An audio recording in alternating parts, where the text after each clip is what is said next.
Ainsi en est-il de ma parole qui sort de ma bouche. Elle ne retourne point à moi sans effet, sans avoir exécuté ma volonté et accompli mes desseins. Oui, vous sortirez avec joie et vous serez conduits en paix. Les montagnes et les collines éclateront d'allégresse devant vous, et tous les arbres de la campagne battront des mains. Au lieu de l'épine s'élèvera le cyprès, au lieu de la ronce croîtra la myrte, et sera pour l'Éternel une gloire, un monument perpétuel, impérissable. Ésaïe 55, 11 à 13. Ma parole ne retourne pas à moi sans effet. Tout ce que Dieu a dit à chacun de nous s'accomplira un jour. Si vous avez reçu la parole de Dieu par la foi, bien que cela prenne plusieurs années à s'accomplir, cependant, un jour elle portera du fruit. Oui, vous sortirez avec joie. Lorsque nous recevons la parole de Dieu par la foi, non seulement nous nous réjouissons, mais nous sommes rendus capables de partager cette joie avec les autres. Nous sortons avec joie à cause de la parole que nous avons reçue. Nous apportons cette même parole à ceux qui sont rejetés ou découragés, et nous leur disons: lorsque j'étais découragé, le Seigneur me parla par ces quelques paroles, et j'en fus fortifié et encouragé.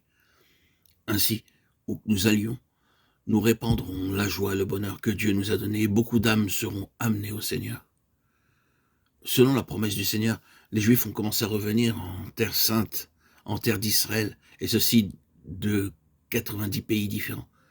Au cours de la Deuxième Guerre mondiale, Hitler tua plus de 6 millions de Juifs. De nos jours, des milliers d'arbres ont été plantés en terre sainte, en terre d'Israël, en mémoire des 6 millions de Juifs tués. Ainsi, les promesses de Dieu du verset 13 s'accomplirent littéralement. La terre sainte était stérile et le pays était plein de buissons, d'épines, de ronces. Mais les Juifs qui y sont retournés des pays d'où ils avaient été dispersés ont déjà planté aujourd'hui plus de 4 millions d'arbres, sans compter les myrtes, les figuiers. Nous aussi, frères et sœurs en Christ, nous sommes spirituellement remplis d'épines et de ronces dans nos pensées, nos paroles et nos actes. Mais Dieu promet que tout cela peut être ôté et remplacé par les grâces et les vertus du Seigneur Jésus-Christ, afin qu'un jour nous soyons semblables à lui. Que l'étranger qui s'attache à l'Éternel ne dise pas: l'Éternel me séparera de son peuple.